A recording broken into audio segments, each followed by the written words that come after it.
Finally! It took an artist's signature to do it, but we've got Natural Burst back. Welcome back, Troglodytes, to your daily dose of guitar information, the Trogly's Guitar Show. This is the Sadler Vaden SG.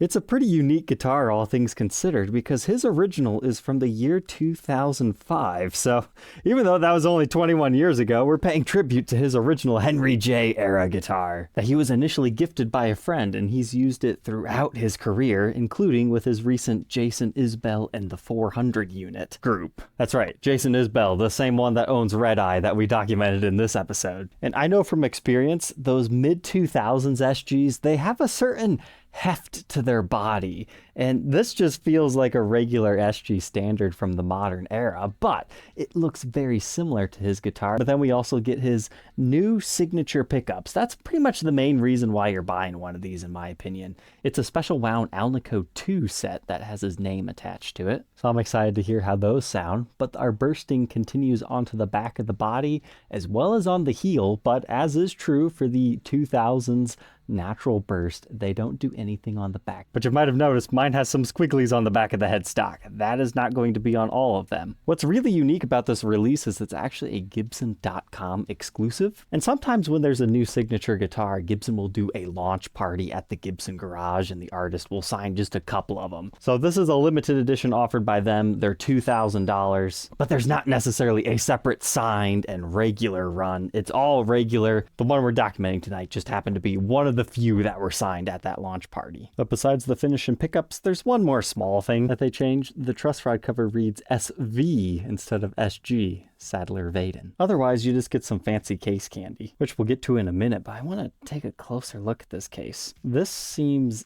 different. It's got a lot more padding up here. I think that's just a change in SG cases in general, but look how thick that is. That definitely seems to have a deeper depth than usual and a lot more padding. But these are being crafted in Costa Rica. But here's that case candy I was talking about. Looks like a 70s reissue floral design strap. That's actually pretty cool. I didn't know to expect that. As we have a collectible TCG card. Looks like it's authentic and graded and all that. It's got all of his different specs listed on the back, but I feel like these could have been signed if we're sealing them up in a thing and saying it's authentic. Well, it's just a piece of cardboard. But we get a sticker of them in there if you want to throw that on the guitar or case. Another one that stands for Jason Isbell and the 400 unit. Please do not confuse that with there's 400 units of these being produced. As of right now, there is not a published number, so it might just be however many of these things realistically sell. Or they could be sold out next week. I don't really know. This release is a little bit different than the ones in the past, being a Gibson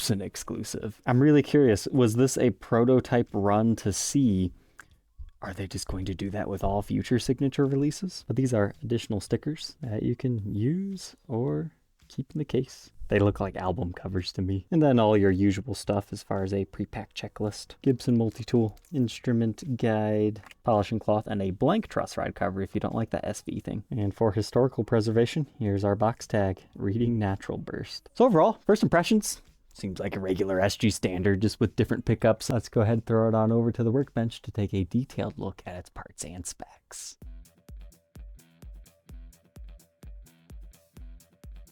Let's go ahead and start with the pickups in this thing. You've got the black and cream, and then the cream and black. And as far as the backside, it reads Rhythm SV ZB, and the lead version of the Sadler Vaden Zebra. It looks to me like this is going to be similar to a Burstbucker, just utilizing a different magnet set that he prefers. The regular SG standard comes with the 490R, 490T set, so that's actually going to be quite different sounding. But to be fair, to compare this to the regular SG that's currently offered, those are 1800, so $200 for the artist pickups and additional case candy. I think that's fair, all things considered, for an artist signature from Gibson. So if you're curious, yeah, they've got the water slide decals that say patent applied for. And you will be able to identify them if somebody removed them out of this guitar, as long as those white stickers are there anyway.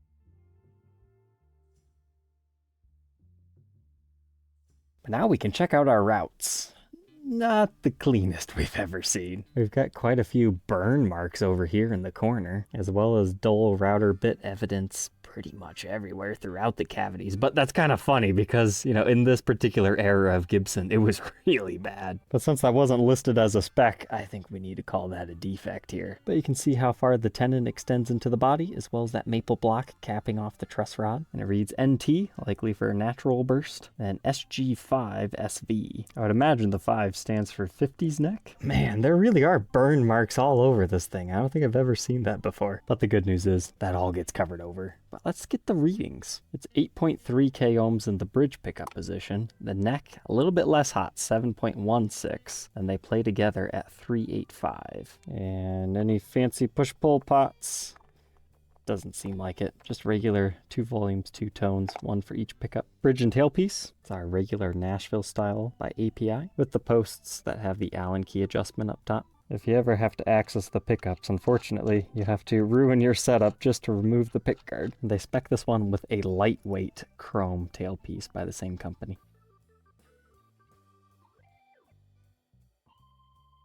While tearing this apart, I looked at the website spec sheet again just to make sure I had everything right. This is not the 2000s version of Natural Burst. If you're not familiar with that color, it was first introduced, I think, around 2001-ish or so. Gibson was experimenting a lot around that time. I mean, if they reissued this as a 2005, we might get a Gecko Burst or Latte Cream reissue. But they were trying to match the tone of his original one after it's ambered a little bit. If you go back to that original video of him playing his, you can see his headstock is quite ambered. I really wish they would have added that as a spec over here, just to give this a little bit more of an edge. So if you're thinking this looked darker than you remembered, I think that's part of the coloration process.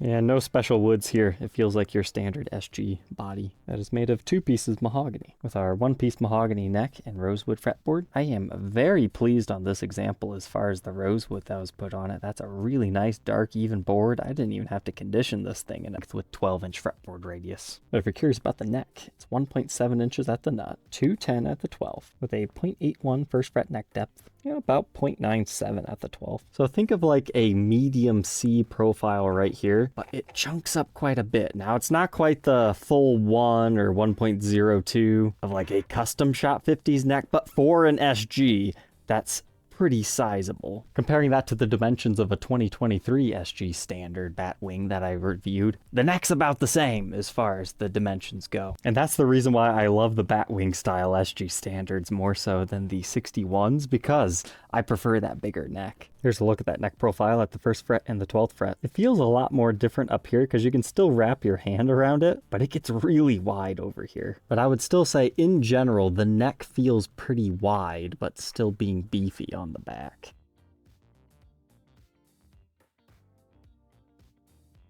And now moving on to our headstock. I was really excited by something I saw in the promo video that Gibson posted. Around the 1 minute mark, you can see on the prototype of his truss rod cover, they brought back the engraving. I love that so much. It just gives them a much better look than a silk screening. So I was all ready to tell you guys, yes, yes, finally. And then no, that is not what they ended up shipping with.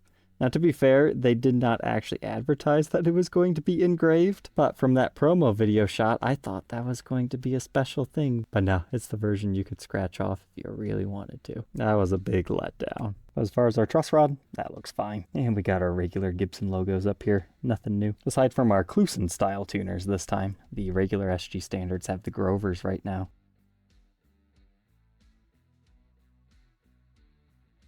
Jumping on over to the backside, things are very similar back here. Splinters, splinters, splinters everywhere. Certainly not Gibson's best showing. As far as the wiring, that looks fine. Gibson branded pots, orange drop capacitors, all your usual stuff. Large strap button at the bottom, and one here at the base of the heel. This natural burst finish looks the best on the back, because you don't have this giant pick guard and uncovered pickup stealing the show. And we get just a little bit more wood grain on this example here. But following up our bursted neck, you get to the natural looking mahogany wood. Now I'm sure there's still some sort of a finish over top of that. That's not exactly how it looks, but it should be fairly similar. But I like his signature style, how the VS blends in itself while he writes out the rest. This one was made on the 50th day of 2026, and it's production number 40, but it's important to note, that does not mean it's the 40th SV. That just means it was the 40th neck stamped on that particular day. They made more than just this particular signature model in that production run. But all said and done, the weight on this one, just a hair over 6 pounds, which is pretty light for an SG. 6 pounds, 3.5 ounces. Let's go ahead, plug it in, and see if these pickups are worth the premium.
Hopefully that gives you a taste of the tones. For me, the bridge pickup is nice.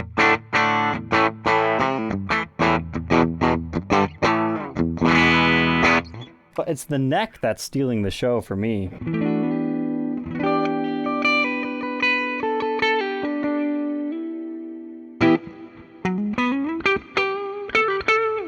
Do you hear that kind of woodiness to it?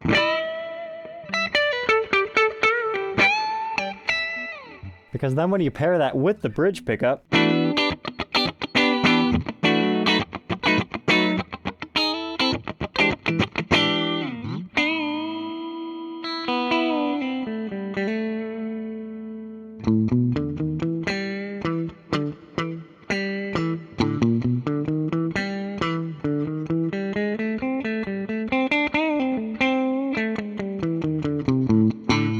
it still has that same sauciness to it.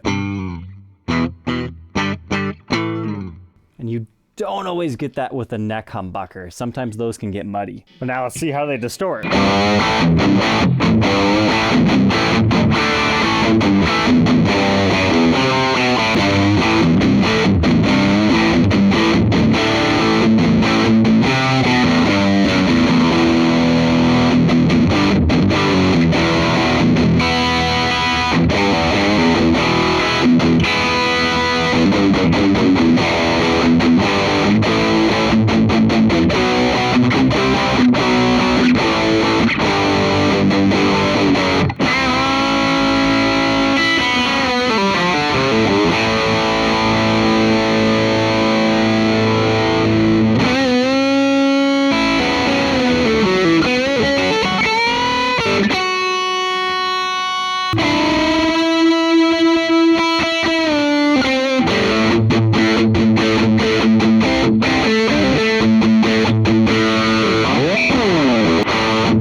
So there we go, the Daddler SG. What are my final thoughts on this? If you're a fan of the artist, I think it is a must-have, because, I mean, when else are you going to get one of his signature guitars? I mean, sure, you could shop on the used market, but I like what Gibson did here as far as, you know, giving him actual signature pickups, because you're not going to find that anywhere else. Now, are they wound similarly to other pickups? I mean, you can argue about that in the comments section. Personally, I don't like the look of the zebra bobbins with this finish. I think it looks a little bit weird, but the tones, if you like a more open and airy, kind of crunchy sound, this is perfect. The neck is fantastic on cleans, and the bridge truly excels when dirty. If you were curious if the tones were there, in my opinion, yes. If you're going for that kind of classic rock, or, you know, really, I was just kind of taking a musical journey on this one. This is the first guitar I've recorded since doing that mandolin, and that helped me, you know, think about playing just a little bit differently, I guess you could say. But if you don't like big necks, just pass on this model. It's fairly sizable, all things considered. But as far as the price, I think it's fair for everything you get, and the custom pickups, I don't think you would be sad if you were kind of on the fence about this thing anyway.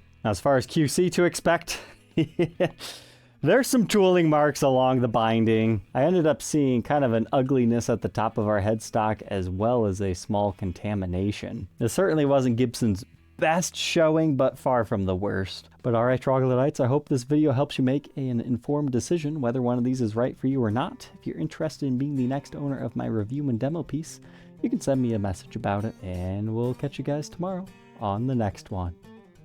Take care.